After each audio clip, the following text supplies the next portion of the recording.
Hi everyone, welcome to an extended version of Tech Tips. My name is Ruth-Ann and I'm the Business Development and Project Management Associate here at Niritech Digital Services. Today I have here with me our CEO and Director of Business Development and Innovation, Mr. Ricardo Thompson. Thank you, Ruth-Ann, for having me. As you have known, in the news since lately for the last few days and possible weeks, there has been a lot of talk about data privacy, data security, and data breaches. So today we just want to share with you an insight, especially from a perspective of business owners, why it's important to urge your developers to implement the right solutions and even towards knowing what is required for your site to be secure and the data of your users and customers to remain secure. Today we want to share with you 5 security questions to ask your IT developer before developing your web solution.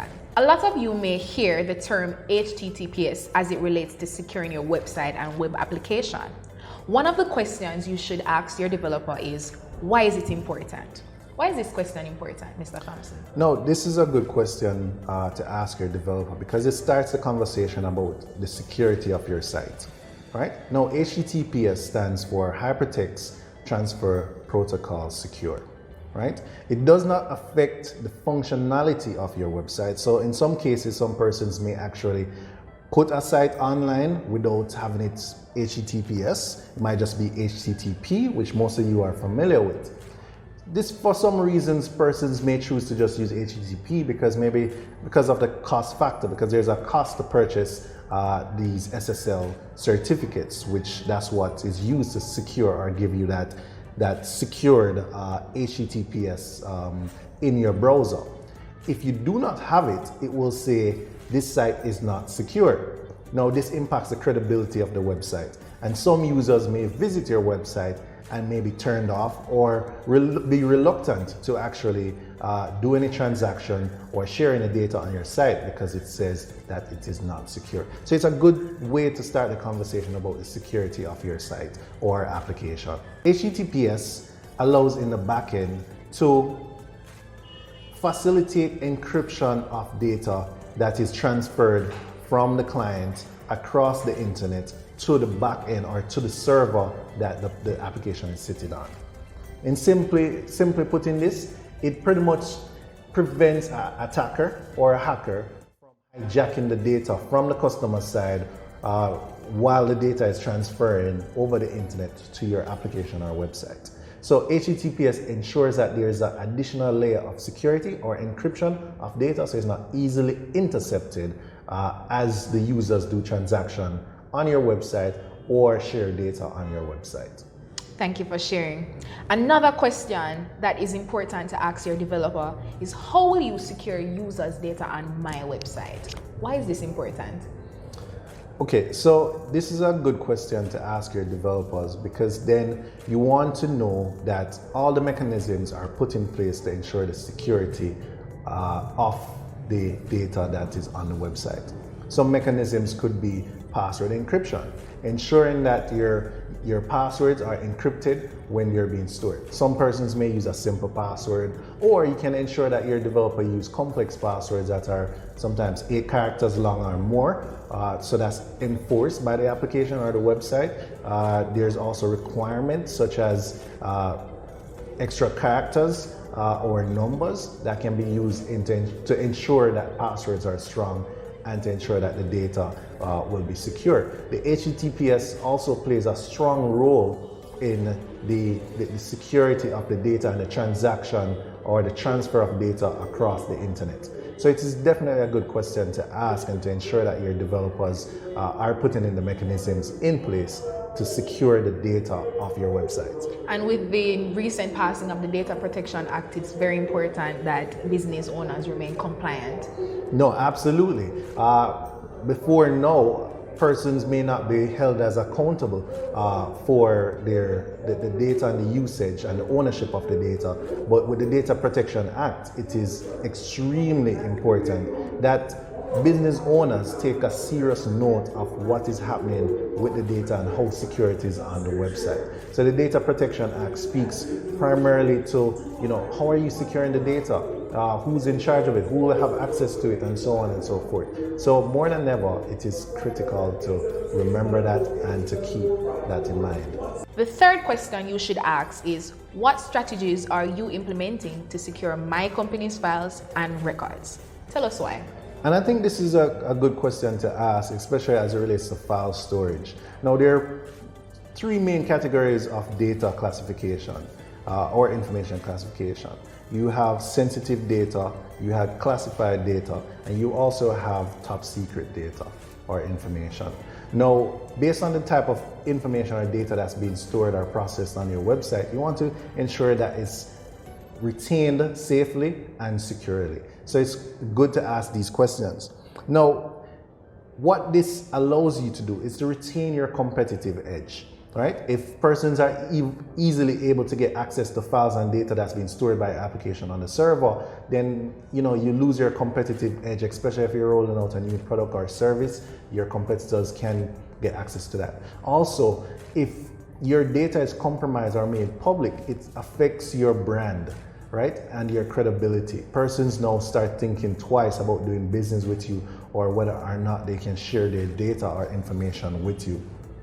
So some simple tips that your developers can put in place would be file storage security, giving access rights to files and folders and data that only the application should have access to, or only individuals who have the access right should have access to it. So ensuring that all the various access points are covered and securely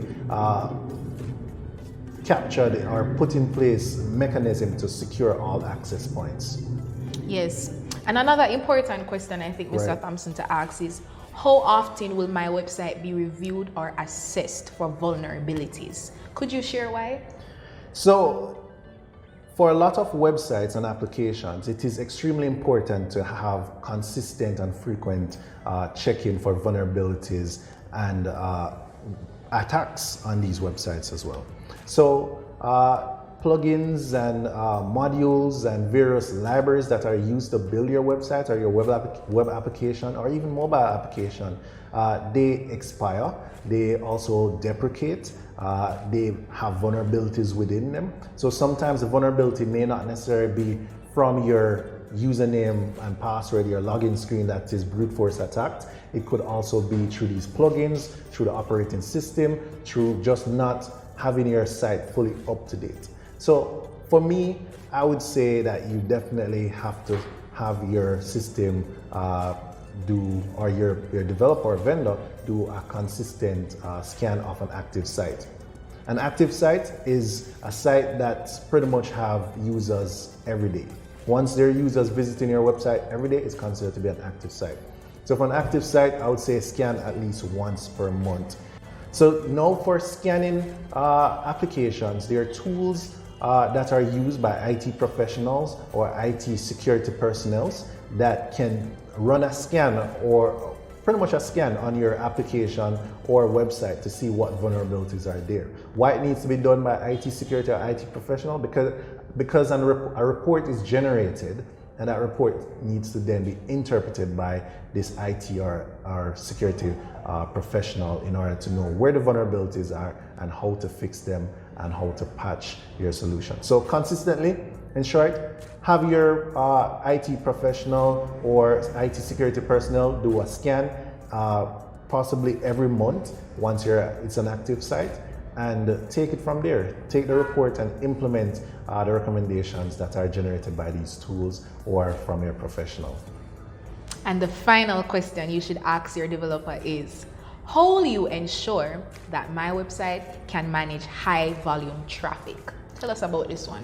Now, a lot of times persons have websites that have gone down because of what are popularly known as denial of service attacks. These denial of service attacks tend to come from the use of traffic that bombard a website until it becomes unusable or the server is just not able to respond in an appropriate manner to the numerous requests that are coming in. So to mitigate or alleviate some of these issues, it is extremely critical that your vendor, your developer, consider putting in mechanisms such as load balancing, or even bringing your solution to a cloud platform or cloud services that can scale up and scale down based on the traffic that's there. Another technique that's popularly used is throttling the traffic for your website or web application. What throttling means is that we can set intervals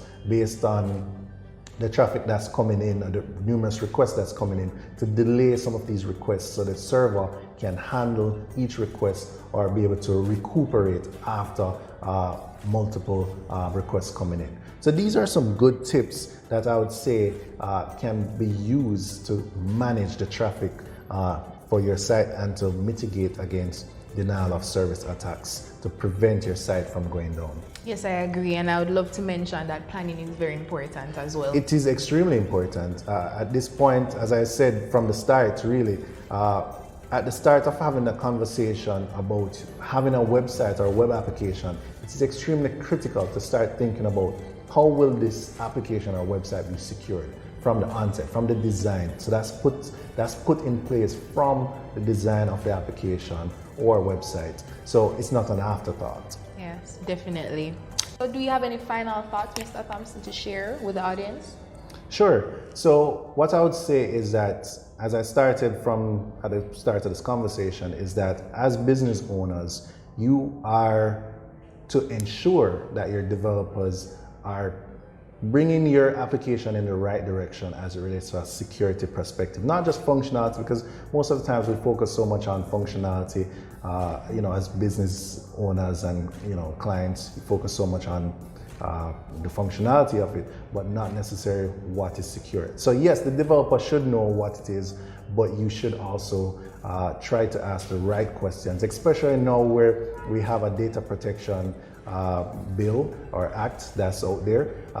You are the owner of this site, and therefore there is some responsibility that comes under your belt in that regard. And that's it. So thank you so much, Mr. Thompson, for sharing with the audience. I know that the audience gained some valuable insight. We want to ensure that you are responsible and that you know the right questions to ask your developer before developing your web solution. Here at Niritech, we have a team of IT experts ready to support you and to ensure that your platforms are safe and secure.